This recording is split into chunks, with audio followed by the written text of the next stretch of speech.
Friends, మొత్తం మీద ఆంధ్రప్రదేశ్ ప్రభుత్వంలోని కూటమి వర్గాలు ఒకరిపై ఒకరు నిఘా ఏర్పరచుకున్నారా, ఒకరి కార్యకలాపాలపై ఒకరు స్పయింగ్ అంటే రహస్య శోధన చేస్తున్నారా అంటే అనేక మంది నిజమే చెప్తున్నారు. ఎందుకు ఈ రకమైన పరిస్థితి ఏర్పడింది అన్నప్పుడు, మేజర్ పార్టీగా పెద్దన్న పాత్ర పోషిస్తున్న తెలుగుదేశం జనసేన పైన, బీజేపీ పైన పూర్తిగా నిఘా పెట్టింది. అంతేకాకుండా బీజేపీ తెలుగుదేశం వర్గాలపైన నిఘా ఉంచారు. అలాగే జనసేన, టీడీపీ, బీజేపీ వర్గాలపైన నిఘా ఉంచడమే కాకుండా రహస్య సమాచార సేకరణ చేస్తున్నారు. ఇందులో రకరకాల వ్యక్తులు, శక్తులు తమకు వీలైనంత వరకు తమ వర్గాలను ప్రయోగించి సమాచార సేకరణ చేస్తున్నారు. ఎందుకని ఈ రకంగా బయట మరి ప్రచారం జరుగుతోంది అన్నప్పుడు, ఒకరిపై ఒకరు ఆధిపత్య ధోరణి ప్రదర్శించడానికి లేదా ఆధిపత్యాన్ని అణిచివేయటానికి, తగ్గించడానికి ఈ రకమైనటువంటి ఎత్తుగడలు, వ్యూహాలు కొనసాగుతున్నాయని వార్తలు వినపడుతున్నాయి. ముఖ్యంగా జనసేన అధినేత ప్రభుత్వంపై తనకున్న పట్టును చాటి చూపించడానికి పలు సందర్భాల్లో ప్రయత్నాలు చేశారు. ఆయన కాకినాడ వెళ్ళి సీజ్ ది షిప్ అంటారు, పిఠాపురం వెళ్ళి హోంమంత్రి అనిత సరిగా పనిచేయటం లేదు, నేను హోంశాఖ నిర్వహించే పరిస్థితి తీసుకొస్తే కథ వేరుగా ఉంటుందంటారు. తిరుపతి వెళ్ళి తొక్కిసలాట్లో చనిపోయిన వాళ్ళకి క్షమాపణలు చెప్పి, మీరు కూడా చెప్తారా చేస్తారా, మీరు చెప్పాల్సిందే అంటారు. ఇట్లా రకరకాల సందర్భాల్లో రకరకాలుగా ఈ కూటమి ప్రభుత్వం పైన తన ఆధిపత్యాన్ని, తన ప్రత్యేకతను చాటుకోవటానికి అనేక సందర్భాల్లో చేసినటువంటి ప్రయత్నాలు టీడీపీకి మింగుడు పడటం లేదు. అలాగే ఆయన పలు సందర్భాల్లో ముఖ్యమంత్రిని కూడా లెక్క చేయటం లేదు అన్న అభిప్రాయం వెలువడటానికి కారణం, ప్రభుత్వంలో అనేక రకాల అంశాలు చర్చకు వచ్చినా ఏ పని కావాలన్నా, ఏ రాష్ట్ర ప్రభుత్వం అయినా, దేశంలో ఏ రాష్ట్ర ప్రభుత్వం అయినా, ఈవెన్ కేంద్ర ప్రభుత్వం అయినా, ప్రతి అంశము ఫైనాన్స్ డిపార్ట్మెంట్ దగ్గరికి వెళ్తుంది. ఒక చిన్న పుల్ల ఇటు తీసి ఇటు పెట్టాలన్నా దానికి అయ్యే ఖర్చు నిమిత్తం వాళ్ళ యొక్క కన్సెంట్ ఇవ్వాల్సింది ఫైనాన్స్ డిపార్ట్మెంట్. ఆర్థిక శాఖ అనుమతి లేకుండా ఏ పని జరగదు. ఇక్కడ పవన్ కళ్యాణ్ తన డిప్యూటీ ముఖ్యమంత్రి హోదాలో తను ఒక ఆర్డర్ వేయగానే, ఉత్తర్వు జారీ చేయగానే, హామీ ఇవ్వగానే పనులు జరిగిపోతాయని భావించారు. కానీ జరగవు. ఎందుకంటే ఆర్థిక శాఖ నిర్వహణకు సంబంధించి ప్రతి అంశాన్ని ముఖ్యమంత్రి దృష్టికి తీసుకెళ్తారు. ప్రతి ప్రభుత్వంలోనూ ఇదే ఉంటుంది.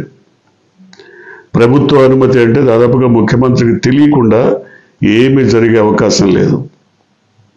అటువంటప్పుడు జనసేన అధినేత అనేక రకాల ఫైళ్ల విషయంలో తన నిర్ణయాలను సూటిగా, స్పష్టంగా ప్రకటించలేక పెండింగ్లు పెట్టేశారు.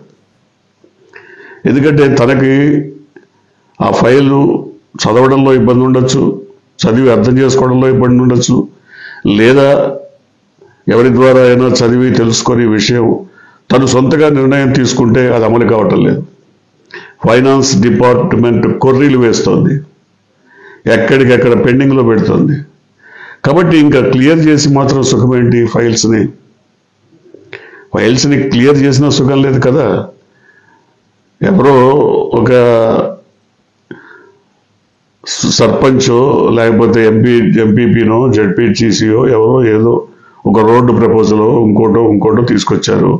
అది సమంజసమని సంబంధిత మంత్రిగా జనసేన నాయకుడు భావించుండొచ్చు, ఆ ఫైల్ని క్లియర్ చేసి ఉండొచ్చు. కానీ ఫైనాన్స్ డిపార్ట్మెంట్ కొర్రీ వేసి పక్కన పెడితే ఈయన ఆ ఫైల్ని క్లియర్ చేసినా లేదు ఆ సంబంధిత వ్యక్తికి హామీ ఇచ్చిన నిష్ప్రయోజనం కదా. ఆ విధంగా చూస్తే వందల కొద్ది ఫైళ్లు ఆయన డిపార్ట్మెంట్లో పేరుకుపోయినాయి. ఎందుకు జరుగుతోంది ఇట్లా అంటే over a period of time, అంటే కొద్ది కాలం తర్వాత ఆయన సరిగా పనిచేయలేకపోతున్నారు, ఆయన అసమర్థుడు, ఏదో అనుకున్నాం కానీ ఆయన పెద్దగా పనిచేయలేకపోతున్నారు, అసలు ఫైల్స్ చదవటమే రావట్లేదు, వాటి క్లియరెన్స్ తెలియటం లేదు, ఫైనాన్స్ డిపార్ట్మెంట్ని ఏమడగాలో తెలియదు. ఈ విధమైనటువంటి ఒక ప్రచారాన్ని జనంలో తీసుకొచ్చి ఆయన్ని కట్టడి చేసి కూర్చోబెట్టే పరిస్థితి రాబోతోందా అంటే అవునని కొన్ని వర్గాలు చెప్తున్నాయి. ఇందులో నిజం ఉండొచ్చు, లేకపోవచ్చు, కానీ ఖచ్చితంగా ఇదే జరగబోతోంది. దీనికి తెర వెనుక సూత్రధారి కీలకమైనటువంటి నేత లోకేష్గా చెప్తున్నారు.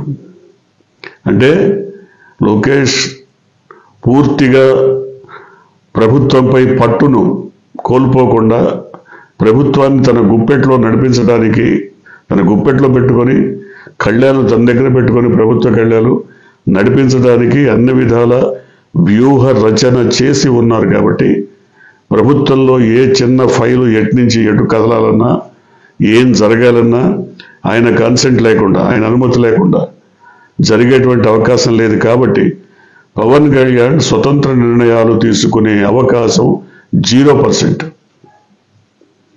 సో ఇక్కడ లోకేష్ ఆధిపత్యంలో, అధినాయకత్వంలో ఇక ముందైనా ఇలాగే పని చేయాలా? ఎందుకంటే ఇప్పటికే ఆయన షాడో ముఖ్యమంత్రిగా లోకేష్ మొత్తం ప్రభుత్వ కళ్యాలను ఆయన స్వాధీనం చేసుకున్నట్టు చెప్తున్నారు. సో ఈ స్థితిని జనసేన అధినేత ఊహించుండకపోవచ్చు. ఆయన కనీసమైనటువంటి యాంటిసిపేటరీ, కనీసంగా దీన్ని ఊహించే శక్తి కూడా లేకుండా ఉండిపోవచ్చు. అందువల్ల ఇప్పుడు ఏం జరుగుతోంది, మరోపక్క బీజేపీ కూడా తెలుగుదేశం విషయంలో ఇలాంటి ఇబ్బందులనే ఫేస్ చేస్తోంది, ఎదుర్కొంటున్నది. వాళ్ళకి కనీసమైనటువంటి ప్రయారిటీ కూడా లేదు ప్రభుత్వంలో అని బీజేపీ వర్గాలు భావిస్తున్నాయి. కాబట్టి బీజేపీ కూడా టీడీపీ పైన, జనసేన పైన నిఘా ఉంచింది. ఎక్కడ ఏ చిన్న లొసుగు దొరికినా దాన్ని అధినాయకత్వానికి చేరవేస్తోంది. అయితే రానున్న కాలంలో ఏం జరగబోతుంది? ఇప్పటికే బీజేపీ వ్యూహరచన మేరకు దక్షిణ భారతదేశంలో ఒక బలమైనటువంటి నేతగా ఎవరినన్నా తయారు చేసుకోవాలి అన్నప్పుడు వాళ్ళకి దొరికిన, ఆశాకరణంగా దొరికిన వ్యక్తి జనసేన అధినేత పవన్ కళ్యాణ్. కాబట్టి ఆయన్ని బీజేపీలో ఈ దక్షిణ భారత రాష్ట్రాలకు ఒక బలమైనటువంటి ప్రచారకర్తగా, సంధానకర్తగా, నాయకుడిగా రూపొందించడానికి తన వంతు ప్రయత్నాలు సాగిస్తోంది. ఆ మేరకు ఆయన కేరళ వెళ్ళినా, తమిళనాడు వెళ్ళినా ఆ పర్యటనల అంతరార్థం ఏంటి, ఎందుకు గుళ్ళు గోపురాలు తిరిగారు, రాష్ట్ర మంత్రిగా ఆయన చేపట్టాల్సినటువంటి కార్యక్రమాలను గాలికొదిలి ఎందుకు వెళ్ళారు, రివ్యూ మీటింగ్స్లో, క్యాబినెట్ మీటింగ్లో పాల్గొన్నారు, ఆయన శాఖకు సంబంధించిన రివ్యూ మీటింగ్లో కూడా ఆయన పాల్గొన్నారు.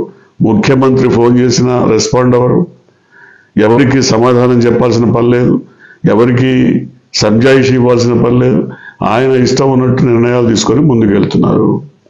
దీన్ని లోకేష్ వర్గం సహించలేకపోతోంది. దీని ప్రకారం ఈ మొత్తం వ్యవహారం చూసినప్పుడు బీజేపీ ఇక్కడున్నటువంటి కూటమిని నిట్ట నిలువుగా విభజించాలి అనుకుంటుంది. కూటమి విభజన రాజకీయాలు గత 10 ఏళ్లుగా చూస్తున్నాం మనం. ప్రభుత్వాలను కూల్చేసినటువంటి పరిస్థితి. లోక్నాథ్ షిండే చూసినప్పుడు మనకు తెలుసు మహారాష్ట్ర ప్రభుత్వం ఎంత ఘోరంగా పతనమైందో. మెజారిటీ ఉండి కూడా ఒక్క మహారాష్ట్రే కాదు, దేశంలోని దాదాపు 10-15 రాష్ట్రాలకు సంబంధించిన ప్రభుత్వాలను ఇదే విధంగా కూల్చేసింది బీజేపీ. అధికారాన్ని హస్తగతం చేసుకుంది. ఇక్కడ ఆ మేరకు ఒకవేళ అవకాశం ఉన్నా లేకపోయినా ఖచ్చితంగా బీజేపీ పక్షాన ఒక కార్యాచరణ రూపొందించాలి. దక్షిణ భారతదేశం అంతా కూడా పరిచయం ఉన్నటువంటి వ్యక్తిగా జనసేన అధినేతను రంగంలోకి దించాలి. బీజేపీ జనసేన ఒక కూటమిగా ఒక జట్టుగా ఏర్పడి పనిచేయాలి అన్న ఒక అవగాహన తాజాగా ఏర్పడింది, కలిగింది అన్న వార్తలు వెలువడుతున్నాయి. ఖచ్చితంగా బీజేపీ జనసేనని కలుపుకొని రాష్ట్రంలో విడిగా అంటే అధికార పక్షానికి దూరంగా జరిగే వాతావరణమే ఉందని వార్తలు వినపడుతున్నాయి. అంటే ఇక్కడ ఒక విషయం గుర్తుపెట్టుకోవాలి, జనసేన బీజేపీ లేకపోయినా నేరుగా ప్రభుత్వాన్ని ఏర్పరచగల మెజారిటీ తెలుగుదేశానికి ఉంది. కాబట్టి వాళ్ళేమి జంకాల్సిన పని కానీ భయపడి బాధపడాల్సిన పని కానీ లేదు. కానీ తెలుగుదేశం నుంచి కనీసం ఒక 30 మందో 40 మందో గతంలో వైసీపీ నుంచి వచ్చేసినట్టుగా బయటికి వచ్చేస్తే అప్పుడు టీడీపీ ప్రభుత్వం కుప్పకూలిపోతుంది. జనసేన కానీ బీజేపీ కానీ అధికారంలోకి వచ్చేటువంటి అవకాశం ఉంది. సో అటువంటి ప్రయత్నాలు కూడా బీజేపీ చేయదన్న గ్యారంటీ ఏమీ లేదు. కూటమిలో ఉంటూనే, కూటమిలో భాగస్వామిగా పనిచేస్తూనే కూటమిని కూలదోసేటువంటి రాజకీయాలు చేయదన్న గ్యారంటీ ఎక్కడా లేదు. సో మొత్తం మీద ఏ రకంగా చూసినా 3 వర్గాల మధ్య కేవలం 8 నెలల కాలంలోనే సయోధ్య బెడిసి కొట్టింది. ఎందుకంటే బీజేపీ ఎమ్మెల్యే పైన బీజేపీ ఎంపీ లేఖలు రాస్తాడు, అది పేకాట గృహాలు నడుపుతున్నాడు లేకపోతే జూద గృహాలు నడుపుతున్నాడు అని. అట్లాగే జనసేన ఎమ్మెల్యేల పైన తెలుగుదేశం వాళ్ళు నిఘా పెట్టి వాళ్ళు లేఖలు రాస్తారు. అట్లాగే బీజేపీ వాళ్ళపైన టీడీపీ వాళ్ళు రాస్తారు, టీడీపీ వాళ్ళపైన జనసేన. ఈ విధమైనటువంటి ఎందుకు ఇదంటే ఈ ప్రభుత్వం మీద నమ్మకం లేకపోవటమే ప్రధానమైనటువంటి అంశం. ఉన్న కాలంలోనే చక్కబెట్టుకోవాలి కార్యక్రమాలని భావించటం మరో అంశం. అందుకనే దాదాపు పేకాట లేదా మద్యం లేదా మైనింగ్ ఇతరత్ర ఇసుక ఈ కుంభకోణాల్లో ఇప్పటికే 100 కోట్లు చేతులు మారాయన్న వార్తలు వినపడుతున్న పరిస్థితుల్లో ఎవరైనా ప్రతి నాయకుడు కూడా వెనుకబడిపోతామేమో అన్న భయంతో వాళ్ళు కూడా రంగంలోకి దిగి అవినీతిలో కూరుకుపోతున్నటువంటి పరిస్థితి. ఈ ఒక గందరగోళం అంతా కూడా మరి ఏదో రోజున బయటకు వస్తుందేమో, అప్పుడు ఎవరి మెడకి చుట్టుకుంటుంది ఇదంతా అనే భయానక వాతావరణం మరో రకమైనటువంటి కారణం. మొత్తం మీద ఎటు చూసినా కూడా కూటమిలో ఒక అభద్రతా భావం కొనసాగుతున్నట్టుగానే కనపడుతోంది. ఇందుకు ప్రధాన కారణం ఈ పరిస్థితులన్నీ కూడా కొనసాగటమే అని అర్థమవుతోంది. చూడాలి, ఇప్పటికైతే కూటమి మేము పటిష్టంగా ఉన్నాం, బలంగా ఉన్నామని చెప్పుకోవడం కోసం నిన్న ఏదో మీటింగ్లో విజయవాడలో జరిగినటువంటి ఒక సభలో పవన్ కళ్యాణ్ మరి ముఖ్యమంత్రిని కానీ ఆయన సతీమణిని కానీ ఆయన బహుమతిని కానీ అట్లాగే లోకేష్ని కానీ మరి ప్రస్తుతించి దాదాపు ఒక తలసీమియా బాధితులైనటువంటి బాలబాలికల కోసం ఒక 50 లక్షలు విరాళంగా ప్రకటించినటువంటి పరిస్థితి.